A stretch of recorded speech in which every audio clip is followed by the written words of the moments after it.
Զինված ուժերի նոր զինանշանի փոփոխությունը լայն արձագանք է ստացել ոչ միայն մասնագիտական, այլև հանրային շրջանակներում։ Շատերն են պնդում, թե զինանշանը պարզապես խորհրդանիշ չէ, այն պետության, բանակի, ինքնության ընկալումների մի մասն է։ Խոսքը միայն գեղագիտական փոփոխության մասին չէ, ասում են մասնագետները։ Կարևոր է նաև, թե ինչ ուղերձ է փոխանցվում հասարակությանը։ Միակ բանը ես կարծում եմ այդ քարտեզի մեխելն է։ Հիմա այս ծանր պարտությունից հետո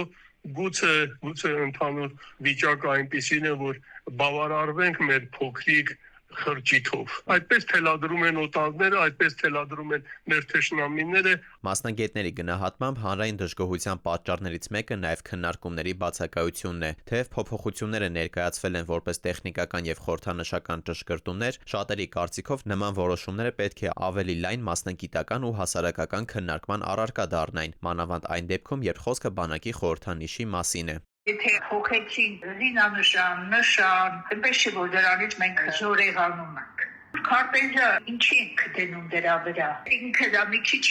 կարծում եմ շատ դերական չի ազդում, բացասական կարծիքը նաև դրանից է գալի։ Ազգագրագետի դիտարկմամբ խորհրդանիշերի փոփոխությունը միշտ էլ ենթագիտակցական ազդեցություն է ունենում մարդկանց վրա։ Հենց այդ պատճառով էլ նման գործընթացներում կարևոր է զգուշավորությունը եւ հիմնավորված մոտեցումը։ Մասնագետները նկատում են նաեւ, որ ցանկացած փոփոխություն, հատկապես խորհրդանիշերի դեպքում, հասարակության կողմից բնականորեն դժվար է ընդունվում։ 25 տարի մարդիկ բանակ են ծառայել նախկին զինանշանի ներքո։ Ինքնաբերաբար մարդկանց մոտ դայո ինքը պատերազմներ է եղել, ամեն ինչի մեջ ասոցացվում է զինանշանը։ Ինքը ուղղակի սիմվոլիկան է փոխվել, եթե ուրիշ բան է, եթե ամբողջությամբ ինքը վերածվեր, նորը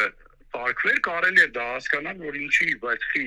սարվեց։ Զինանշանի փոփոխությունը ըստ փորձագետների կարող է կապված լինել նաև զինված ուժերում ընթացող փոփոխությունների, նոր համազգեստների կամ զինատեսակների հետ։ Բարձրարժեք սիմվոլի շուրջ քննարկումները փաստում են, բանակի հետ կապված ցանկացած փոփոխություն Հայաստանում միայն վարչական որոշում չէ, այն առնչվում է հիշողությանը, ինքնությանը եւ հասարակության զգայական ընկալումներին։